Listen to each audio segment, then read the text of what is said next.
Hey folks, Ken here. Sorry, haven't done an update in a while, which is kind of good news because there hasn't been a lot to say. I did do a video about 2 weeks ago. I never got to putting it up, but I thought I'd do another one. Um, just doing well, supposedly my weekly, but it's been 3 weeks between work and COVID and various other things. I usually give the filter a clean and, more importantly, flush out the bottom drains and vac the pond, so I'm doing that. Just finished doing all the flushing. As many of you have seen from previous videos, I do sort of drain down the dirty side and flush the drains into the dirty side and then vac all the waste out. It works well for me. I've been doing it for 3 years, never any problems. So some say, oh, that's not enough flow, but it does work, and I know others do it like that as well. On the pond side, first of all, general illness as I walk outside. It's Sunday morning or Sunday afternoon in Dublin. It's windy, showery, about 17 degrees, and it feels colder. Fish are all being perfect. So I went on holidays, it's about 7 weeks ago now, and it feels further away than that. And just before before I went, fish were still flashing. You probably read about all the problems I've had over near enough 3 months since the pond started warming up, between fluke, trichidini, chilodenella, fluke again, and all the rest. So after the last fluke treatment, which I did Lernex Pro, it didn't clear it. Somebody suggested trying ordinary Lernex, and I did that, and it seemed to do the trick on the flukes. But they were still flashing, and of course I did a scrape expecting still to find flukes, but didn't, and found trichidinia again. So my go-to treatment for trick would normally be FMG, and I do 3 treatments over 2 weeks every 5 days, but I didn't have 2 weeks because I was going on holidays. So I decided to do a quick treatment of PP, potassium permanganate. So I did 8 milligrams per 1,000 gallons, isn't it, I think, which is slightly more than the packets, which a lot of people say is too weak anyway, and the packets, I think it's 6.9. Anyway, I did that. It was my second time to use PP. The first time I did it, 2 sort of mistakes. First of all, I didn't flush out, clean the pond, flush the bottom drains, just take away as much organic waste as possible. As soon as I put the PP in, it went brown within 15 minutes, and it took me a long time to figure out, because it's the first time I used it. Is it brown? Is it purple? Is it? Didn't want to overdose for obvious reasons. We've heard seen some horror stories because of that. So it just wasn't successful. But the next time I did it, I'd done a bit of reading up. One of the ways to tell, obviously you have oxygen on. I have a rear, I'll talk about the algae here. Lilies are, well, one lily is looking okay. I have a few other buds there. I have the rear spin drifter. It's to look into the bubbles when it's bubbling, and the bubbles are a better indication of whether it's purple or brown. So I put in the PP, it stayed purple for about 2 hours, topped it up, got another 2 hours, and that was it. No more problems since then. Thankfully the fish have been perfect. They're eating away. I have the auto feeder on, feeding them 4 times a day. It's a cheap and cheerful auto feeder that I bought for €45 here locally. It did jam on me once last week. My son noticed that I was working long hours, but I did manage to sort of empty it and completely reset it, and it seems to be working fine again. So that has been working well. My other sort of long-standing problem, we'll go back inside out of the wind, has been nitrite. Since I established the pond 3 years ago, I have struggled with nitrite when I'm feeding during the middle of the season. Thankfully, feeding 4 times a day, I'd say I'm feeding near enough to 1.5 of these of food, if not more. The nitrite is down under 0.1, so that's measuring it with a Hannah test kit. And you might say, oh, it should be 0. Well, the Hannahs actually are far more accurate, and it's never 0 once there's fish in the pond. You'll always have some nitrite in there, but under 0.1 is perfectly fine. So it's been like that feeding 4 times a day, which I'm always, previously been monitoring and backing off the feeding and all the rest. So the main thing that I did was, you may remember, I changed my media. I had this, when I started up the filter 3 years ago, I had this generic, which I think is K3 media. It's probably just Chinese now, it's probably all made in China, but anyway, it's Chinese kind of generic. It never matured for me. I don't know, I thought it was all sorts of problems, chlorine, don't know, tried everything, all the bacterial additives, So what I decided to do last November was I bit the bullet. I bought 150 litres of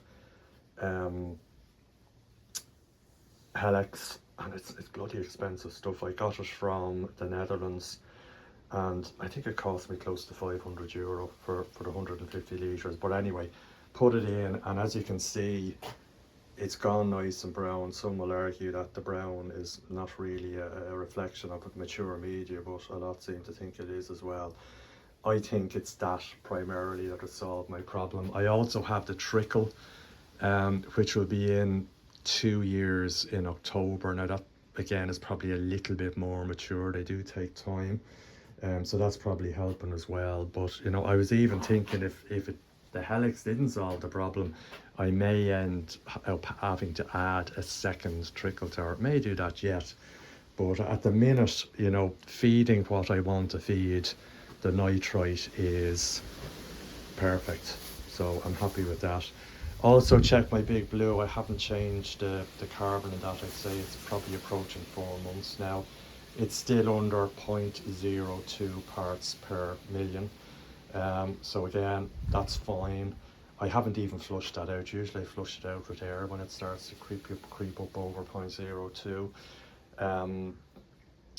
So I will just keep an eye on that. Now, having said that, 4 months, when I had a lot of the treatment problems, because I didn't want to dilute treatment, I had it turned right down anyway. It's up at about 0.35 of a litre a minute at the minute, but I had it down as low as 0.1 just to keep it topped up.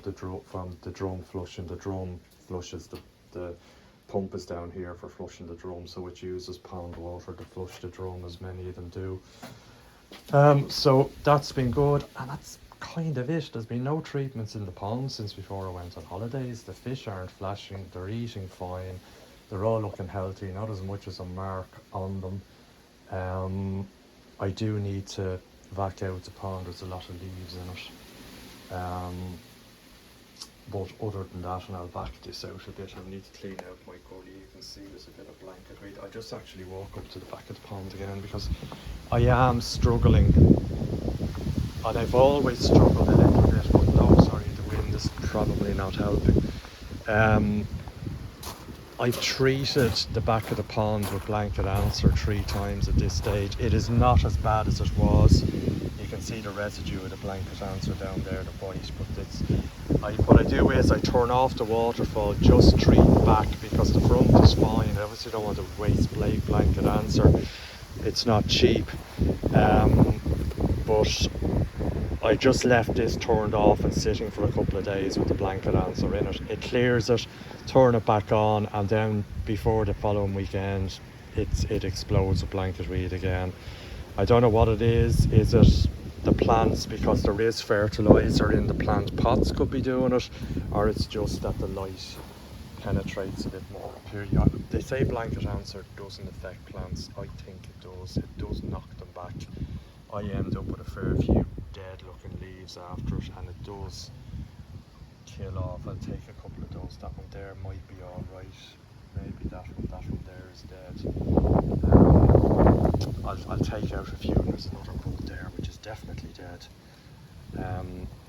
I'll clean it up, take out a few of the dead leaves and put in another bit of black enhancer. But it's, as I said before, guys, if I was doing it again, I would not have done this back piece. It's just a pain in the arse. I'd rather have a full length, full depth, well, that's 4 meters. It should be 5+ meters. You know, could I do it in the future? Yeah, you can do anything you want, but it costs money and it's a lot of hassle, and I'd have to rehome the fish for several months to do it, and it would mean knocking all the back down because it's the foundations aren't as deep and all the rest. So when I think about it, probably I won't. But you know, it was, my wife wanted a water feature and a waterfall. Now I could have done that with a backy shower or something in hindsight, but it is what it is. So don't worry about it. But anyway, that's it. There's a load of leaves in there. You can see it's been windy. It's coming into autumn. Even though I haven't meshed, they still got through. So I'm gonna. The next job is to vac that up. I always give it a vac out with the old trusty pond vac 4. These are great jokes. I couldn't live without it in terms of maintenance of the filter. I was lucky to get it second hand for a couple of €100, and I've had it for near enough to 3 years. I did have the very basic one. What is it, Pond Tech? They are an OAC brand, they're cheaper brands. But the difference was, first of all, it wasn't as big, and this has 2 chambers in it, so when one chamber fills, it switches to the other one and then empties, and it keeps, so it's a continuous feed. In the previous one, which was much smaller, it filled up and then it had to empty, so it filled up, stopped, emptied, filled up. So it was absolutely fine on a 2,500 litre pond, which is what I had, but not for a 20,000 litre pond. You can see as well my UV, you can probably see down there, there is water in the bottom of the quartz, and no matter what I've tried, I can't make it watertight. And several people have said to me, these, it has a DVS brand on it, the same as my filter, but it is a Filtro. You may recognise the baluster control unit for it. They're generally, I've been told, they're not great quality. They're cheaper. They're 200 as opposed to €300, 350 for a unit. But you know, there's stuff like that, and I don't think water getting in helps the life of the pond. You know, I've put silicone grease and everything around the seal, and if I bought a new seal, still doesn't seal it. I think if I had it drilled into the side and had the black piece outside, it probably wouldn't leak, but it means there's another hole in the filter, which at this minute I don't want to do. So I'm going to leave it at that. All good. Temperature of the pond, it says 15. It is at around 16. There's no water on the sensor. The blue thing, well, it's supposed to be white, but it's blue from FMG. It's not in water, but the pond temperature in the last 2 weeks has gone from near 20 down to 16. So that tells you all you need to know about the weather. But news is good. You know, just pity I've had with problems like many others, I've had the season cut so short in terms of the health of the fish and being able to feed them, but such is life. All right, talk to you again. Cheers, thanks, bye.